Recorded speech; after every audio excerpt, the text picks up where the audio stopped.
சிவ சிவ அன்பே சிவம் நேயர்களுக்கு வணக்கம். இன்று நம்ம பார்க்கக்கூடிய தலைப்பு சிவப்பூசை. இந்த சிவப்பூசையை எப்படி செய்ய வேண்டும், சிவப்பூசை என்றால் என்ன, இது போன்ற தகவல்களை நம்ம பார்க்க போகிறோம். இதை ஆரம்பிப்பதற்கு முன்னாடி நம்ம ஒரு குரு வணக்கம் சொல்லி ஆரம்பிப்போம். ஓம் குரு வாழ்க, ஓம் குருவே துணை, ஓம் குருவே எல்லாம், ஓம் குருவே போற்றி, ஓம் குருவே சரணம், ஓம் குருவே அனைத்திற்கும் விழியாக வழியாக வழிகாட்டியாக வழித்துணையாக வழிப்பயனாக எல்லாமாக இருக்கின்றார். ஓம் குருவே போற்றி போற்றி போற்றி போற்றி.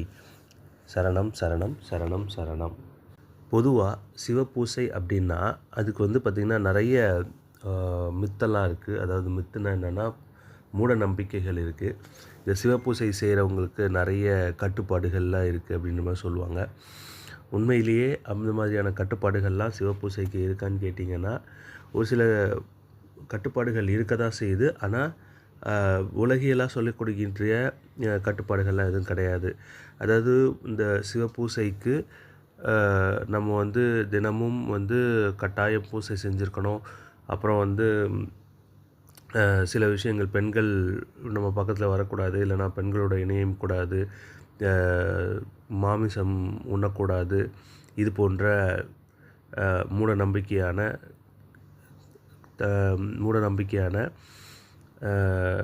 தடைகள் நம்ம சிவப்பூசைகள் இருக்குது. அண்ட் இந்த சிவப்பூசை பண்ணுறவங்களுக்கு நிறைய கஷ்டம் வரும் அப்படின்னு சொல்லுவாங்க. உண்மையிலேயே அதெல்லாம் கிடையவே கிடையாது. சிவப்பூசை என்பது மிக மிக எளிமையாக செய்யக்கூடிய ஒரு பூசை. அதுக்கு ரொம்பலாம் கட்டுப்பாடுகள்லாம் கிடையாது. வெறும் சிறு சிறு கட்டுப்பாடுகள் தான். அதுவும் ரொம்ப எளிமையான கட்டுப்பாடுகள். இந்த கட்டுப்பாடுகளை நம்ம ரொம்ப எளிமையாகவே நம்ம இதை பண்ணலாம். அதாவது சிவப்பூசை அப்படிங்கிறத நம்ம முழுசாக புரிஞ்சுக்கிட்டோம் அப்படின்னா நமக்கு சிவப்பூசை பண்ணுறதை பற்றினா நமக்கு ஒரு விருப்பம் வரும். சரிங்களா? சரி, இப்போது சிவப்பூசை யாரெல்லாம் பண்ணலாம் அப்படின்ற கேள்வி கேட்டிங்க அப்படின்னா அதற்கான பதில், சிவப்பூசை அனைவரும் பண்ணலாம். ஆண்கள் பெண்கள் அனைவரும் பண்ணலாம். குறிப்பிட்ட வயதினர் பண்ணணுமா அப்படின்னு கேட்டால் அப்படியும் கிடையாது. ஒரு குழந்தைக்கு விவரம் புரிஞ்சு அந்த குழந்தை நான் சிவப்பூசை பண்ண போகிறேன், இல்லை இந்த பூசை பண்ண போகிறேன்னு சொன்னுச்சுனாவே அந்த குழந்தைக்கு முழுமையான தகுதி இருக்குன்னு அர்த்தம். அதனால் அந்த குழந்தை எந்த வயதில் நான் இந்த பூசை செய்ய வேண்டும் என்று மனதில் இருந்து சொல்கிறதோ அன்றிலிருந்தே அந்த குழந்தைக்கு சிவப்பூசையை நாம் செய்ய ஆரம்பிக்கலாம், செய்ய சொல்லலாம். இதற்கு ரொம்ப இதெல்லாம் கிடையாது. ரொம்ப ரொம்ப பெரிய கட்டுப்பாடுகள்லாம் கிடையாது. உண்மையிலேயே பார்த்திங்கன்னா இந்த சிவப்பூசை அப்படிங்கிறது என்னங்கிறத நம்ம புரிஞ்சுக்கிட்டோம் அப்படின்னா நம்மளால் சிவப்பூசை பண்ணுறது எவ்வளவு எளிமையானது, சிவப்பூசைங்கிறது நமக்கு ரொம்ப எந்த அளவுக்கு நமக்கு அள்ளி தரக்கூடியது அப்படிங்கிறது நமக்கு தெரியும்.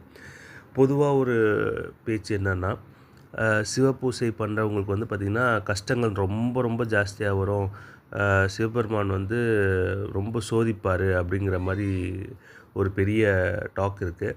ஆனால் உண்மையிலே அப்படி கிடையாது. சோதிப்பாருங்களான்னு கேட்டால் ஆமாம், கட்டாயமாக சோதிப்பார். சோதிக்காமலாம் இருக்க மாட்டார். ஆனால் ரொம்ப கஷ்டம் கொடுத்து நம்மளை கடினப்படுத்தி நம்மளை வேதனைப்படுத்தி அது அவருடைய நோக்கம் கிடையாது. நோக்கம் என்ன அப்படின்னா, நீங்கள் இந்த சவத்தை சீவனாக்கும் நெறியில் அந்த சீவனாகும் தன்மை அந்த உடலுக்கு வர வேண்டும். அப்படி வருவதற்கான சில கட்டுப்பாடுகளையும் சில சோதனைகளையும் அவர் கொடுக்கத்தான் செய்வார். அது பொதுவான நம்ம எல்லாரும் சொல்கிற மாதிரியான பொதுவான ஒரு கஷ்டம் கிடையாது. எல்லாருக்கும் அவர் கஷ்டம் கொடுப்பாரு அப்படின்லாம் கிடையவே கிடையாது. எல்லாருக்கும் ஒரே விதமான கஷ்டமும் அவர் கொடுக்க மாட்டார். நீங்கள் 63 நாயன்மார்களை நீங்கள் எடுத்து பார்த்தீங்கன்னா தெரியும். அவரோட நம்ம சிவபெருமான் அவர்களுடைய திருவிளையாடல் நமக்கு நிறைய இடங்களில் தெரியும்.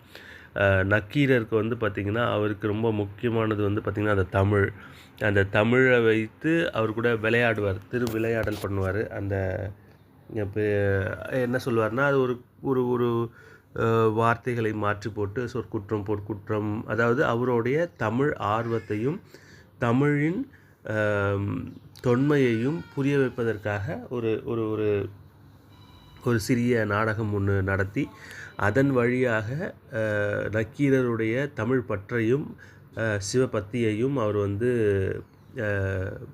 காமிச்சிருப்பாங்க. ஸோ அதே மாதிரி வந்து பார்த்திங்கன்னா கண்ணப்ப நாயனார்னு ஒருத்தர் இருக்கிறாரு. இது இந்த நக்கீரருக்கு வந்து பார்த்திங்கன்னா ஒரு ஒரு சில மணி நேரங்களில் வந்து அந்த சோதனையானது முடிந்துவிடும். அந்த அந்த கொண்ட கொள்கையில் நீங்கள் எந்த அளவுக்கு உறுதியாக இருக்கிறீங்க அப்படிங்கிறது தான் வந்து பார்ப்பார். 2வது வந்து பார்த்திங்கன்னா அந்த கண்ணப்ப நாயனார் அவர்களுடைய வரலாறு நீங்கள் எடுக்கலாம். அவர் வந்து பார்த்திங்கன்னா ஒரு வேடராக இருப்பார், திருடராக இருப்பார். அவர் வந்து திடீர்னு ஒரு நாள் ஒரு சிவலிங்கத்தை பார்ப்பார். அந்த இடத்துக்கு பூஜை பண்ணணும்னு அவருக்கு தோணும். அவர் என்ன பண்ணுவார்னா, வாயில் தண்ணி எடுத்துக்கிட்டு கறி துண்டுகளை எடுத்துக்கிட்டு நேராக வருவார். வந்து காலில் அந்த ஆவுடைய வந்து சுத்தம் செஞ்சு கால்களால், அதுவும் செருப்பணிந்திருந்த கால்களால் அந்த ஆவுடைய சுத்தம் செய்வார். அது மேலே இலைகள்லாம் சருகுகள், இலைகள் இதெல்லாம் விழுந்து கிடக்கும். அதை வந்து தள்ளி விட்டுட்டு அதுக்கப்புறம் வந்து வாயில் இருக்க தண்ணீர் மூலமாக முழுக்காட்டு செஞ்சு, அதாவது அபிஷேகம் சொல்லக்கூடிய அந்த முழுக்காட்டு செய்வார். செஞ்சதுக்கு அப்புறமா கைகளில் இருக்கிற அந்த கறி, அதாவது இந்த பன்றிக்கறின்னு சொல்லுவாங்க, மாமிசம், அதை வைத்து படைத்து பூஜை பண்ணுவார். அவருக்கு 3வது நாள், அந்த பூஜை செய்த 3வது நாள் சிவபெருமான் வந்து இவரை சோதிக்கணும்னு சொல்லி வந்துடுவார். வந்துட்டு அதாவது அவருடைய அன்பு எந்த அளவுக்கு இருக்குது அப்படிங்கிறத தெரிஞ்சுக்கிறதுக்கு சிவபெருமான் வந்து பார்த்திங்கன்னா வந்துட்டு அவர் வந்து இதே செயலை 3வது நாள் செய்கிறாரு. முதல்ல கால்களால் வந்து அந்த சருகுகள்லாம் எடுக்கிறாரு, சுத்தம் செய்கிறாரு. அடுத்தது வாயில் இருக்கிற தண்ணீர் மூலயமா முழுக்காட்டு பண்ணுறாரு. அப்புறம் கைகளில் இருக்கிற பன்றிக்கறியை வைத்து சிவபூசை, அதாவது அந்த பூசையை செய்கின்றார். அப்போ உடனே அவர் கண்ணில் ரத்தம் வருது. அவர் என்னென்னமோ பண்ணி பார்க்குறாரு, அந்த ரத்தம் நிற்கவே இல்லை. அதுக்கப்புறம் ஒரு கண்ணை பிடுங்கி வைக்கிறாரு. அதுக்கப்புறம் கொஞ்ச நேரத்தில் அந்த ரத்தம் நிற்கிது. அது பத்தாதுன்னு இன்னொரு கண்கள்லேயும் வந்து பார்த்திங்கன்னா கண்கள் ரத்தம் வழிய ஆரம்பிக்கிறது. அதை பார்த்து மறுபடியும் அவரால் தாங்க முடியாமல் மறுபடியும் வந்து இன்னொரு கண்ணையும் அவர் வந்து பிடுங்கி ஒரு காலால் அந்த கண்ணில் வழிகிற ரத்தத்தை பிடிச்சிக்கிட்டு 2வது கண்ணையும் பிடுங்கி அதில் அந்த லிங்கத்துக்கு வச்சிடுறாரு. அப்போது அந்த சோதனை இப்போ நம்ம பொதுவாக மக்கள் என்ன பார்க்குறாங்க அப்படின்னா, இது வந்து நம்மளை வந்து ரத்தம் வர வரைக்கும் நம்மளை வந்து சிவபெருமான் சோதிக்கிறாரு அப்படின்ற மாதிரி சொல்கிறாங்க. அப்படி கிடையாது. உன்னுடைய அன்பின் ஆழத்தை அறிந்து கொள்வதற்காக, அதாவது ஒரு வேடுவனாக இருக்கக்கூடிய ஒரு நபர், அவர் வந்து பார்த்திங்கன்னா சிவன் மேலே எந்த அளவுக்கு அவர் வந்து பற்றி வைச்சிருக்கிறார் அப்படிங்கிறத தெரிஞ்சுக்கிறதுக்காக செய்யப்பட்ட ஒரு சோதனை தான் வந்து பார்த்திங்கன்னா இந்த சோதனைகள். இந்த சோதனை முடிவில் உடனே அவர்களுக்கு முத்தியும் கொடுக்குறாரு. அவர் அழைத்து கொண்டும் சென்று விடுகிறார். இது வந்து பார்த்திங்கன்னா நான் சொல்கிறது இந்த 2 எக்ஸாம்பிளுமே வந்து பார்த்திங்கன்னா 2-3 மணி நேரத்தில் நடந்தது நக்கீரருக்கு. இவருக்கு வந்து பார்த்திங்கன்னா 3வது நாள் நடந்தது. இதே வந்து இன்னும் சில காலங்கள் வைத்து கூட அவர் சோதனைகள் நடத்தியிருக்கிறார். அதிபத்த நாயனார்னு ஒருத்தர் இருக்கிறாரு. அந்த அதிபத்த நாயனார் வந்து பார்த்திங்கன்னா ஒரு மீனவ குல தலைவராக இருக்கிறார். அந்த மீனவ குல தலைவர் வந்து பார்த்திங்கன்னா தினமும் கடலுக்கு செல்வாங்க. கடல் சென்று கிடைக்கிற முதல் மீனை வந்து சிவபெருமானுக்கு நான் படைக்கிறேன்னு சொல்லிட்டு திரும்ப கடல்லே விட்டுருவார் அந்த மீனை. ஸோ இப்படி தொடர்ந்து பண்ணிக்கிட்டு இருப்பார். ஒரு காலகட்டத்தில் சிவபெருமான் வந்து இவரை சோதிக்கணும்னு முடிவு பண்ணிடுவார். பண்ணதுக்கப்புறமா ஒரு மீன் கூட கிடைக்காது அவருக்கு. அவர் வந்து தொடர்ந்து ஒரு 20 நாள் 100 நாள் வந்து பார்த்திங்கன்னா போய்கிட்டே இருப்பாங்க, கடலுக்கு போய்கிட்டே இருப்பாங்க. ஒரு நாள் கூட ஒரே ஒரு மீன் கூட அவருக்கு கிடைக்காது. அப்போது வெறுங்கையோடு திரும்பி வருவாங்க. இவர் வந்து மீனவர்களோட தலைவனாக வேறு இருக்கிறாரு. மக்கள் எல்லாம் பசியிலையும் பட்டினிலையும் இருக்கிறாங்க. இந்த மாதிரி சூழலில் அவர் வந்து 100 நாளுக்கு மேலே சமாளிக்கிறாரு. சரியான நாட்கள் அது ஞாபகம் இல்லை, சமாளிக்கிறாரு. அதுக்கப்புறம் வந்து பார்த்திங்கன்னா பல நாட்களுக்கு பிறகு மீண்டும் ஒரு முறை அந்த மாதிரி கடலுக்கு போகும்பொழுது அவருக்கு ஒரே ஒரு மீன் தான் கிடைக்குது. அதாவது ஒட்டுமொத்த மக்களுமே வந்து பசியிலையும் பட்டினியிலையும் வேதனையிலையும் இருக்கும் பொழுது அவருக்கு கிடைக்கிற ஒரே ஒரு மீன், அந்த மீனும் எப்படிப்பட்ட மீன் அப்படின்னு பார்த்தீங்கன்னா, தங்கத்தாலையும் வைரத்தாலையும் வைடூரங்களையாலும் சோடிக்கப்பட்ட ஒரு ஒரு விலை மதிக்க முடியாத ஒரு மீன் தான் வந்து பார்த்திங்கன்னா, அவர் வேலையில் ஒரே ஒரு மீன் தான் அதுவும் கிடைக்கிது. கிடைச்ச அந்த ஒரு மீனையும் அவர் வந்து என்ன பண்ணுறாருன்னா, சிவனுக்கே அர்ப்பணம் சொல்லிவிட்டு அதை திருப்பி தூக்கி கடலில் போடுறாரு. கடலில் போட்ட உடனே சிவபெருமான் வந்து காட்சி அளிக்கிறார். காட்சி அளித்து எனக்கு வந்து அந்த அவருக்கு மட்டும் இல்லை, அதாவது அந்த வேடுவகுல தலைவன் அவருக்கு மட்டும் கிடையாது, அவர் கூட இருந்த அனைவருக்கும் சிவபெருமான் காட்சி அளிக்கிறார். காட்சி அளித்து அதிபத்த நாயனார் அவர்களுக்கு முத்தியம் அளிக்கின்றார். ஸோ இப்படி அதாவது நீங்கள் கொண்ட கொள்கையில் எந்த அளவிற்கு நீங்கள் உறுதியாக இருக்கிறீர்கள் என்பதை சோதிப்பது தான் வந்து சிவனோட செயல்பாடு. ஸோ இது மாதிரி நிறைய சொல்லிகிட்டே போகலாம். இந்த கதைகளை கேட்டுட்டு தான் மக்கள் வந்து பார்த்திங்கன்னா, சிவன் பூசை செய்தாலே வந்து பார்த்திங்கன்னா சிவபெருமான் வந்து சோதிப்பார், பயங்கரமாக சோதிப்பார், ரொம்ப கஷ்டம் கொடுப்பாரு அப்படிங்கிறத மக்கள் நினைக்கிறாங்க.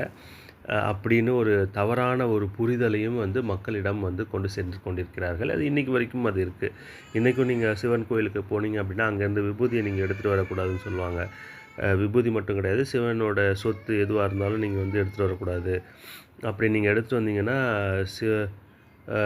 சிவன் சொத்து குலநாசம்னு சொல்லுவாங்க. அது மாதிரி ஒரு இதுவும் இருக்குது. இது வந்து பார்த்திங்கன்னா கரெக்டு தான். சொத்து வந்து சிவனோட சொத்தை நீங்கள் வந்து அபகரிக்கிறீங்க, அது மாதிரி எடுக்கிறீங்க அப்படின்னா அது வந்து குலம் நாசமாகத்தான் செய்யும். அது விபூதிக்கு இருக்கிறது கிடையாது. அது வந்து சிவனுக்குன்னு வந்து பல காலங்களாக பலர் வந்து நிலங்களையும் நகைகளையும் பொருள்களையும் பணத்தையும் இதெல்லாம் வந்து காணிக்கையாக கொடுத்துருப்பாங்க. இந்த காணிக்கைகளை திருடுபவர்களுக்கு சொல்லப்பட்டது, சிவனோட சொத்தை திருடக்கூடாது அப்படின்னு திருடர்களுக்காக சொல்லப்பட்ட செய்தி அது. அதை வந்து மக்கள் எல்லாத்துக்கும் பயன்படுத்துகிறாங்க. அங்கேருந்து கொடுக்கக்கூடிய விபூதியிலேருந்து பூசணை பொருட்கள்லாம் வந்து பார்த்திங்கன்னா இந்த மாதிரி எடுத்துகிட்டு வரக்கூடாது அப்படின்னு சொல்லிட்டு நம்புகிறாங்க. அப்படி கிடையாது. விபூதி பூசணை பொருட்கள் நீங்கள் இதெல்லாம் பிரசாதங்களாக நீங்கள் வந்து எடுத்துகிட்டு வரலாம், நீங்கள் உண்ணலாம். அது வந்து உங்களுக்காக கொடுக்கப்பட்ட அருள், அதுதான் நீங்கள் எடுத்துகிட்டு வரீங்க, சரிங்களா? ஸோ இந்த மாதிரி தவறான கருத்துக்கள் சிவ பூசையில் வந்து பார்த்திங்கன்னா நிறைய ஊடுருவி இருக்குது. உண்மையிலேயே சிவபெருமான் வந்து பார்த்திங்கன்னா மிக மிக மிக மிக எளிமையான ரொம்ப அன்பு அதிகமாக வைக்கக்கூடிய ஒரு நபர் தான் வந்து பார்த்திங்கன்னா சிவன். இப்போது நம்ம இந்த இந்த இந்த தலைப்பு வந்து பார்த்திங்கன்னா சிவ பூசை செய்வது எப்படி அப்படிங்கிறதுனால சிவன் யார், அவர் எப்படிப்பட்ட ஆள் அப்படிங்கிறத பற்றி நம்ம பேசிட்டோம். அடுத்தது பூசை எப்படி பண்ணணும் அப்படிங்கிறத நம்ம பார்க்கலாம். பொதுவாக பூசை செய்யும் முறைன்னு ஒன்று இருக்குது. பூசை செய்யும் சிவ பூசை செய்யும் முறைன்னு ஒன்று இருக்குது. அதாவது சிவ பூசைக்குன்னு ரொம்ப பெரிய டிஃப்ரென்ஸ்லாம் கிடையாது. பூசைக்கும் சிவ பூசைக்கும் பெரிய வித்தியாசங்கள்லாம் கிடையாது. ரொம்ப சின்ன சின்ன மாற்றங்கள் தான். முதல்ல பூசை செய்வது எப்படி அப்படிங்கிறத நம்ம தெரிஞ்சுக்குவோம். பூசை அதாவது பூசைனா என்னங்கிறத நம்ம முதல்ல புரிஞ்சுக்குவோம். பூசை என்றால் பூக்களை கொண்டு செய்வதனால் அது பூசை, புகையை கொண்டு செய்வதனால் அது பேர் பூசை. ஏன் நீங்கள் அந்த பூஜைன்னு சொன்னீங்கன்னா அதுக்கு அர்த்தம் இருக்காது. தமிழில் தான் அதுக்கான முழு அர்த்தம் இருக்குது. பூசை என்றால் பூக்களை கொண்டு செய்வதனால் அது பூசை, புகையை கொண்டு செய்வதனால் அது பேர் பூசை. ஸோ இப்போ பூசைன்னு ஏன் சொல்கிறோம்? அதை ஏன் புகைகளை கொண்டும் பூக்களை கொண்டும் செய்வதனால் அது பூசைன்னு சொல்கிறோம்? கொஞ்சம் யோசித்து பார்த்தீங்க அப்படின்னா, பூக்களுக்கும் புகைக்கும் ஒரு தன்மை உண்டு. அந்த பூக்களில் இருக்கிற நறுமணம் வந்து பார்த்திங்கன்னா காற்றில் எளிமையாக கலக்கும். அதே மாதிரி அந்த புகையும் வந்து பார்த்திங்கன்னா காற்றில் எளிமையாக கலக்கும். அப்போது பஞ்சபூதங்களில் ஒரு பூதமான காற்றோட எளிமையாக கலக்கக்கூடிய பொருள் தான் வந்து பார்த்திங்கன்னா அந்த நறுமணமும் புகையும். சரி, அப்போ மற்றதில் இருக்கா? நீங்கள் எல்லாத்தையுமே எடுத்து பாருங்கள். விளக்கேற்றிங்கன்னா புகை வரும். பூசணை பொருட்கள், அதாவது உணவுப் பொருட்கள் பொங்கல், சுண்டல் இதை எது நீங்கள் செஞ்சீங்கனாலும் அதற்கு வாசனை உண்டு. கற்பூரம் ஏற்றுனீங்கனாலும் அதில் புகை உண்டு. ஊதுபத்தி ஏற்றுனீங்கனாலும் அதுக்கு புகை உண்டு. சாம்பிராணி ஏற்றுனீங்கனாலும் அதுக்கு புகை உண்டு. யாகம், யக்ஞம், வேள்வி, ஓமம், ஓகம் இதெல்லாம் நீங்கள் செஞ்சீங்கனாலும் புகை உண்டு. அப்போது அந்த நெருப்பில் போடுற அந்த யாக பொருட்கள் அது வந்து நெருப்பில் எரிஞ்சு அது புகையாக கலந்து காற்றில் கலக்குது. சரிங்களா? ஸோ இப்படி நம்ம பண்ணுற எந்த ஒரு செயல்பாடுமே வந்து பார்த்திங்கன்னா இந்த காற்று அப்படிங்கிற எலமெண்ட்டை நம்ம காற்றுன்ற எலமெண்ட்டை வச்சு தான் அது வந்து செயல்படுது. அந்த பூசை என்பது செயல்படுது. அதனால தான் வந்து பார்த்திங்கன்னா பூக்களை வைத்து நம்ம செய்யும்பொழுது அது பூசை என்று நாம் அதுக்கு பேர் காரணம் வைக்கிறோம். புகையை கொண்டு செய்யும்பொழுது அதுக்கு நம்ம வந்து பூசைன்னு பேர் காரணம் வைக்கிறோம். சரி, ஏன் இந்த காற்றின் மூலமாக அது செய்யப்படுகிறது அப்படின்னு நீங்கள் பார்த்தீங்கன்னா, காற்று அதுக்கு ஒரு தன்மை, ஒரு மிகப்பெரிய தன்மை உண்டு. அந்த தன்மை என்னன்னு பார்த்தீங்கன்னா, நம்ம வீடு தான் நம்மளோட சொந்த வீடாகவே இருக்கும். ஆனால் நம்ம வீட்டுக்குள்ளே நம்ம போகாத இடங்கள்லாம் இருக்கும். எக்ஸாம்பிள் சொல்லணுன்னா, கதவுக்கு பின்பக்கமாக இருக்கட்டும், கட்டிலுக்கு அடியில் இருக்கட்டும், இல்லை ஒரு சில ஷெல்ஃபாக இருக்கட்டும், பரணையாக இருக்கட்டும், இதுக்கெல்லாம் நம்ம வந்து தினம்லாம் போயிட்டு வந்துட்டுருக்க மாட்டோம். சில இடங்களுக்கு போகவே மாட்டோம். அது என்னதான் நம்ம வீடாகவே இருந்தாலும், நம்மளுடைய சொந்த ஆதிக்கத்திலே இருந்தாலும் அந்த இடங்களுக்கு நம்ம போக மாட்டோம். ஆனால் காற்றிற்கு அப்படி கிடையாது.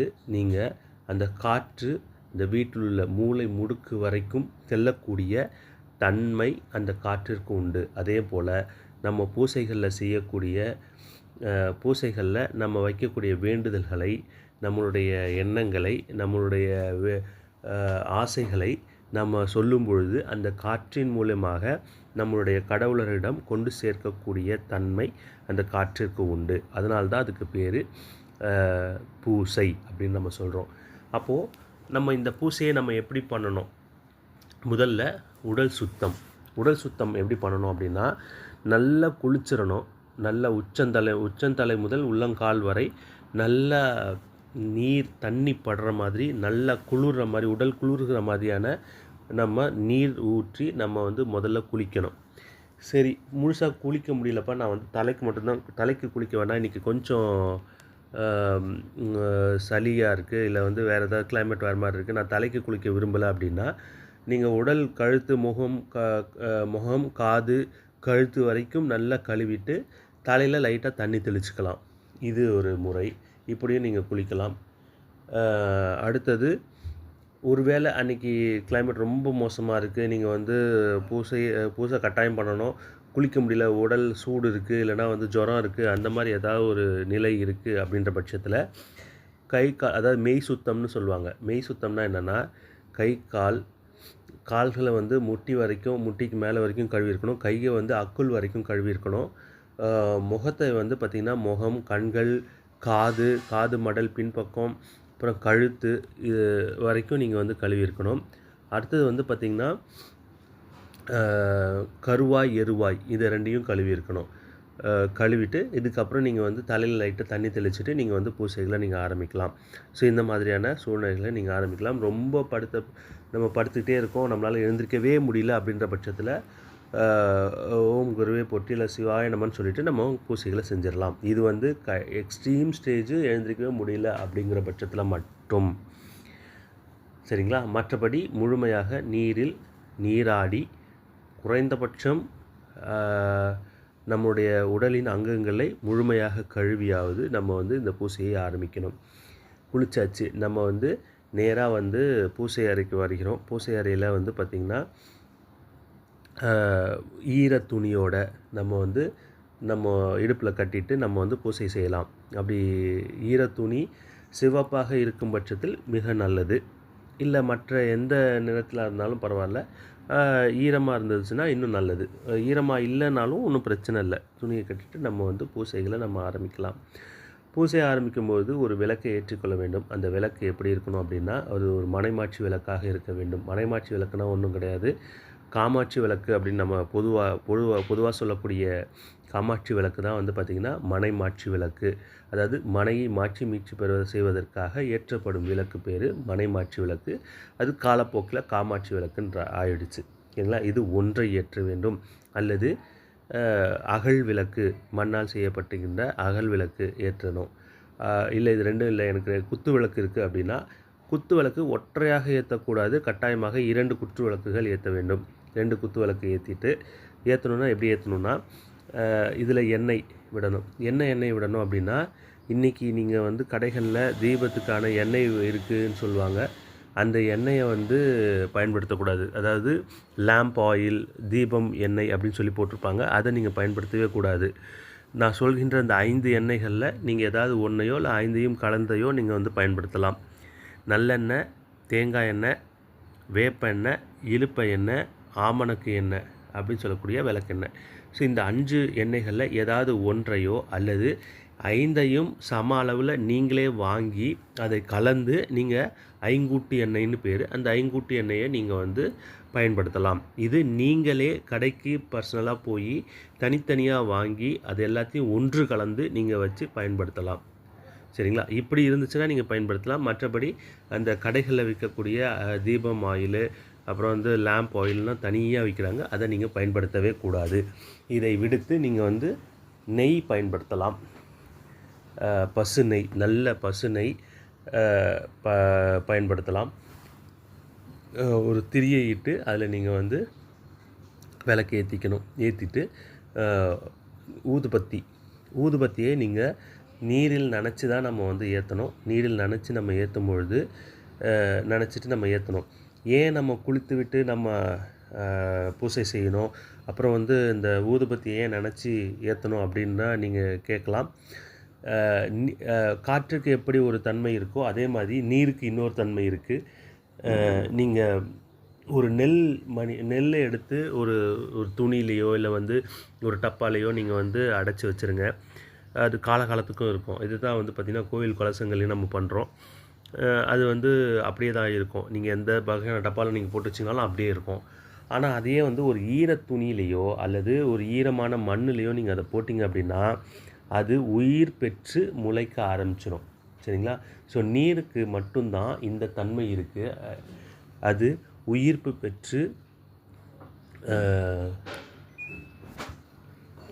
பெற்று அது வந்து வளர ஆரம்பிக்கும். அதனால தான் நம்ம வந்து ஒரு பூசை செய்வதற்கு முன்பு நன்றாக குளித்து விட்டு பூசை செய்யணும் அப்படின்னு நம்ம வந்து சொல்கிறோம். நம்ம குளிக்கும் பொழுது நம்ம உடல் உயிர்ப்பு பெற்று அது வளர ஆரம்பிக்கும். அதே மாதிரி நம்மளுடைய ஊதுபத்தியை நீங்கள் நினச்சிட்டு நீங்கள் ஏற்றும்பொழுது அந்த ஊதுபத்தி சாதாரண விறகாக இல்லாமல் அது வந்து உயிர்ப்பு பெற்ற ஒரு ஆற்றலாக மாறும். அது நம்மளுடைய பூசைகளை, கனவுகளை, ஆசைகளை கடவுளிடம் கொண்டு சென்று சேர்க்கும். அதனால் நம்ம வந்து ஊதுபத்தியை குறைஞ்சபட்சம் 2 ஊதுபத்தி ஏற்றணும்.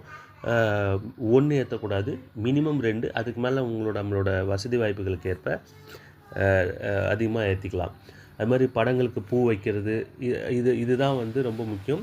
அடுத்தது வந்து பார்த்திங்கன்னா நீர், ஒரு பஞ்சு பாத்திரத்துலேயோ அல்லது ஒரு கண்ணாடி பாத்திரத்துலேயோ ஒரு பித்தளை பாத்திரத்துலேயோ தண்ணி, டெய்லி அந்த தண்ணி மாற்றணும்.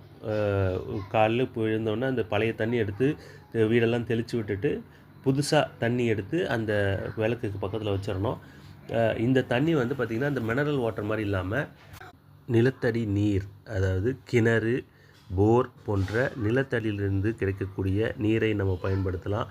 இல்லைன்னா ஆறு, குளம், ஏரி இது போன்ற நேச்சுரல் ரிசோர்ஸ்ன்னு சொல்லுவாங்க. அதாவது இயற்கையாக கிடைக்கக்கூடிய நீரை நம்ம வந்து பயன்படுத்தலாம். அது வந்து எந்த அளவுக்கு டேஸ்ட்டாக இருக்குங்கிறதெல்லாம் பார்க்கணுன்னு அவசியம் கிடையாது. நம்ம நேரடியாக ஒரு கிணற்றிலிருந்தோ, போரிலிருந்தோ, ஆற்றிலிருந்தோ வரக்கூடிய தண்ணீரை நம்ம பயன்படுத்தலாம். அவ்வளவுதான். இதுதான் வந்து பேசிக். இது கட்டாயம் இருக்கணும். அதாவது ஒரு மனைமாட்சி விளக்கோ அல்லது அகல் விளக்கோ இருக்கணும், அல்லது 2 குத்து விளக்குகளாக இருக்க வேண்டும். ஒரு பஞ்ச பாத்திரத்தில் தண்ணி வச்சுருக்கணும், ஊதுபத்தி நனைச்சி ஏற்றிருக்கணும், நீங்கள் குளிச்சிருக்கணும், ஈர உடையோடு இருக்கணும். இருந்தால் நல்லது. ஈர உடையோடு இருக்கணும்னு கூட அவசியம் இல்லை. குளிச்சிருக்கணும் கட்டாயம். இதுதான் வந்து கட்டாயம். இதுக்கு மேலே இந்த படங்களுக்கு பூக்கள் வைக்கிறதோ, சிலைகளுக்கு பூக்கள் வைக்கிறது, அலங்காரங்கள் பண்ணுறது, இந்த மாதிரி எதுனாலும் அது வந்து அவங்கவங்களோட வசதி விருப்பத்திற்கேற்ப அதை வந்து அவங்க செஞ்சுக்கலாம். படையல் எந்த படையல் வேணுனாலும் நம்ம வைக்கலாம். அந்த படையல் எப்படி இருக்கணும் அப்படின்னா, அதாவது இதை வந்து இதுக்காக நீங்கள் வந்து எச்சில் படாமல் செய்யணும் அப்படிங்கிறதுலாம் கிடையாது. இப்போ நம்ம மந்திரங்கள் ஓதும் பொழுது நம்ம வாயிலிருந்து எச்சில் பட்டு தான் அந்த மந்திரங்கள் வந்து ஒலிக்கப்படுது. அதனால் இது வந்து எச்சில் அப்படிங்கிறது வந்து மிக மிக தவறு. அது எப்படி இருக்கணும் அப்படின்னா, குறைந்தபட்சம் 6 முறையாவது நம்ம அந்த உணவை ருசித்து பார்த்துருக்கணும். ருசித்து பார்க்கும்பொழுது தான் அது சரியாக இருக்கா இல்லையா, உப்புக்கு இருக்கா காரம் இருக்கா அப்படிங்கிறத நம்ம வந்து டெஸ்ட் பண்ணி அதுக்கப்புறம் நம்ம வந்து நமக்கு எப்போ அது திருப்தியாகப்படுகிறதோ, இது வந்து இன்னொரு எக்ஸாம்பிளில் சொல்லலாம். நம்ம வீட்டுக்கு வந்து கெஸ்ட்டு, நம்ம தாத்தா பாட்டி, ரொம்ப முக்கியமான நபர்கள் வராங்க அப்படின்னா, அவங்களுக்கு பிடிச்சமான உணவை நம்ம வந்து வாங்கிட்டு வந்து செஞ்சு நம்ம கொடுக்க பார்ப்போம்.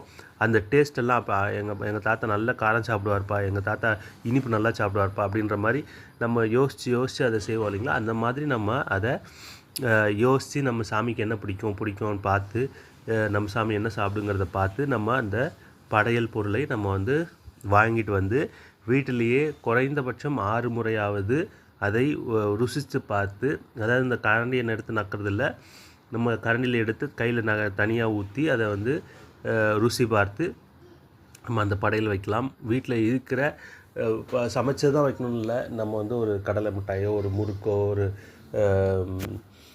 வேறு ஏதாவது பொருட்களோ, தட்டை, இந்த மாதிரி ஸ்நாக்ஸ் ஐட்டம்ஸோ நீங்கள் வந்து வைக்கலாம்.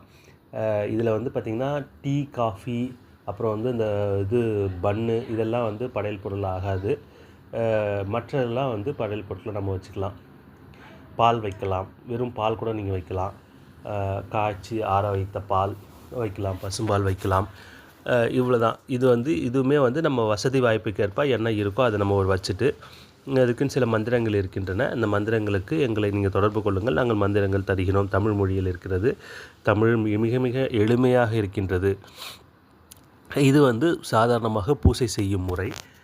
அதை தாண்டி இப்போ சிவப்பூசை அப்படின்னு நீங்கள் வரும்பொழுது, சிவப்பூசை எப்படி வரும் அப்படின்னா, ஒரு சிவலிங்கத்தையோ, சத்திலிங்கத்தையோ, இலிங்கத்தையோ, நந்தியுடன் கூடிய லிங்கத்தையோ நீங்கள் வாங்கிட்டு வந்து வீட்டில் வச்சு தினமும் அதற்கு குறைந்தபட்சம் நீராலாவது நீராட்டு பண்ணி, வசதி வாய்ப்பு இருக்கிறவர்கள் பால், தயிர், தேன், இது போன்ற பொருட்களால் அதற்கு நீராட்டுகள் செய்து அதற்கு பிறகு இந்த பூசையை நீங்கள் தொடரலாம். நீங்கள் குளிச்சுட்டு வந்து இதெல்லாம் விளக்கெல்லாம் ஏற்றி வச்சுட்டு, ஊதுபத்தி ஏற்றி வச்சுட்டு, தண்ணி வச்சுட்டு, அதுக்கப்புறம் இந்த சிவலிங்கத்தையும் நந்தியும் நேருக்கு நேராக வைத்து அவர்களுக்கு இந்த நீராட்டுதல்களை செய்யும் பொழுதே நீங்கள் வந்து குரு வணக்கம் சொல்லி சிவபுராணம் பாடி, எங்களுடைய காயந்திரி மந்திரங்களும் இருக்கின்றன, சிவபெருமானுக்கான காயந்திரி மந்திரங்கள் இருக்கின்றன. அந்த காயந்திரி மந்திரங்களையும் நாம் வந்து ஓதி இந்த பூசையை நீங்கள் நிறைவு செய்யணும். நிறைவு செய்யும் பொழுது கற்பூர சோதி வழிபாடு செய்து பூசையை நிறைவு செய்ய வேண்டும். கற்பூரம் காமிச்சு 3 தடவை வலப்பக்கம், 3 பக்கம் இடப்பக்கம் காமிச்சு, மேலும் கீழும் 3 முறை காண்பித்து கீழே வைத்து நீர் உலாவி 3 தடவை வடப்பக்கம், 3 இடப்பக்கம் உலாவி அதற்கு பிறகு நீங்கள் பூசையை நிறைவு செய்ய வேண்டும். பூசையை நிறைவு செய்ததுக்கப்புறம் அந்த படையல் பொருட்களை நீங்கள் உண்ணலாம். இது வந்து பொதுமக்கள் அனைவரும் யார் வேணாலும் இந்த பூசையை அவங்க செய்யலாம். செய்யும்பொழுது இது சிவபூசையாக ஏற்றுக்கொள்ளப்படுகிறது. அப்படி ஏற்றுக்கொள்ளப்படும் பொழுது உங்களுக்கு அதுக்குண்டான தேவையான தீட்சைகளும் வழங்கப்படுகின்றன. தீட்சை வழங்கிய பிறகு, தீட்சை வாங்கினதுக்கப்புறம் அதுக்கு வந்து சில ப்ரொசீஜர்ஸ் மாறும், சில வழிமுறைகள் அதுக்கு மாறும். அப்போ வந்து அதுக்குண்டான குரு உங்களுக்கு வந்து அதை என்னங்கிறது சொல்லி கொடுப்பாங்க. இது பொதுமக்கள் அனைவராலும், எல்லாராலும், ஆண் பெண் பேதமின்றி, சாதி மத பேதமின்றி அனைவராலும் செய்ய வேண்டிய பூசை. இந்த முறையில் தான் நம்ம செய்யணும்.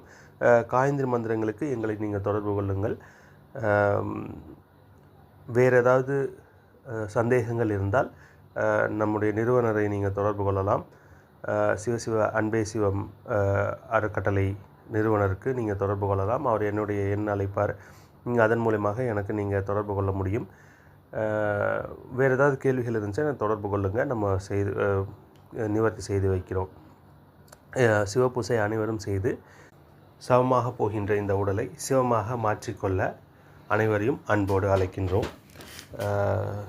இந்துவேத மறுமலர்ச்சி இயக்கத்திலிருந்து சித்தரடியான் மறவி. நன்றி, வணக்கம்.